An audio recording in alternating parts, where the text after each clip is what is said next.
project team implemented three key values in developing the home: thinking locally, homeowner interactions, and passive or unique solutions.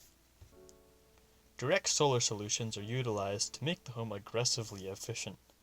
Solar panels or photovoltaic cells are present on the roof and a portion of the sidings of the home to generate electricity. These cells work by allowing photons or tiny particles of light to knock off electrons from atoms, generating electrical current that can be used by the home. The home is oriented southward to obtain maximum sun coverage, thus boosting the energy production of the solar panels. Complete with a bedroom, living and dining spaces, and a fully functioning kitchen and bathroom, the interior of the home is a grand total of 800 square feet. Much thought was put into designing the home, both to maximize energy efficiency and space. One of the easiest things to do when creating the appearance of more space is to have lofted or open ceilings. While it helps to solve the problem of feeling cramped in smaller spaces, it also means you have more air to heat. Another technique implemented to ensure that the building felt roomy enough is the use of many windows and skylights. The walls are almost half comprised of large floor-to-ceiling windows. These windows bring the light of the surrounding environment into the MorningStar, while also adding to the illusion that the living space extends beyond the walls of the home itself. As with the high ceiling, the implementation of windows makes it more difficult to keep the house warm because windows are thinner than the wall. To overcome this, efficient and well-insulated double-paned windows were chosen. These windows make use of the greenhouse effect to trap heat from sunlight while also using the insulation to prevent heat from escaping. This greatly improves the MorningStar's energy efficiency, even in the coldest Pennsylvania winters.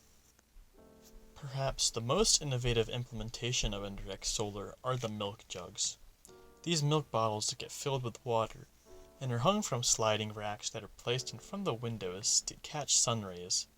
The rays then heat the water, which has a very high heat capacity, making it great at retaining heat. As the sun goes down and the temperature within the home drops, the milk bottles become a source of radiant heat, stabilizing the air temperature of the home. The milk bottle wall was seemingly the most unpopular and distinctive feature amongst decathlon spectators. In addition to passive solar, students confronted the task of heating the home through the installation of radiant floor heating, because when your feet are warm, typically the rest of your body will feel comfortably warm, resulting in less energy being used to heat the air. A geothermal well is also implemented to equilibrate the temperature inside with the average underground temperature of around 60 degrees Fahrenheit. Therefore, if the outdoor temperature is colder than it is underground, the home will heat up. And if the temperature underground is colder than it is outdoors, then the home will cool down. Students also designed the home to be versatile and included features such as tuck-away closets, a combined dresser credenza that slides to make and give room as needed, as well as room dividers to give one the option to divide or define the space. These clever additions make the house easier to use, but it also makes it feel like a larger space. The movement of the dresser essentially adds 100 square feet to the floor plan, because the space in that area can be used in two entirely different ways. The hideaway walls allows visitors to separate and use the space at their inconvenience, but they do not permanently constrict that space. When they are not in use, they can be hidden away, leaving the floor plan open and feeling larger. The tuck-away closets serve as a similar purpose. They include ample storage space, but when not in use, they appear as a part of the building itself. Thinking locally is a crucial part of sustainability. Local thought when sourcing materials reduces overall carbon footprint and enriches the local economy, and it can lower the overall cost of a building as a whole. By sourcing things locally, builders can avoid shipping materials over a long distance, which carries a high cost both in terms of carbon emissions and monetarily. In addition, buildings should be designed with their specific locale in mind. A well-designed building is best suited for the environment that it exists in. The MorningStar was built with the specific weather patterns of central Pennsylvania in mind. The sidings of the MorningStar home was salvaged from Carlisle, Pennsylvania. These slate shingles used to exist on the roof of a barn that was torn down, And the slate shingles had existed on that barn for 50 years and are expected to spend another 50 years on the MorningStar home.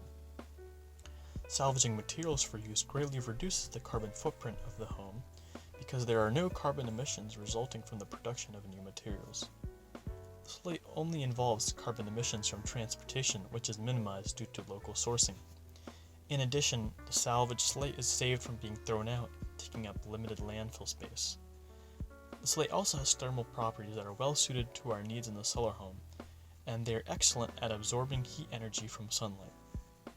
So with these three values, thinking locally, homeowner interactions, and passive or unique solutions, the MorningStar symbolizes the sustainable future of living around the world. It is tangible proof that eco-friendly housing is not only feasible, but it can be both luxurious and affordable.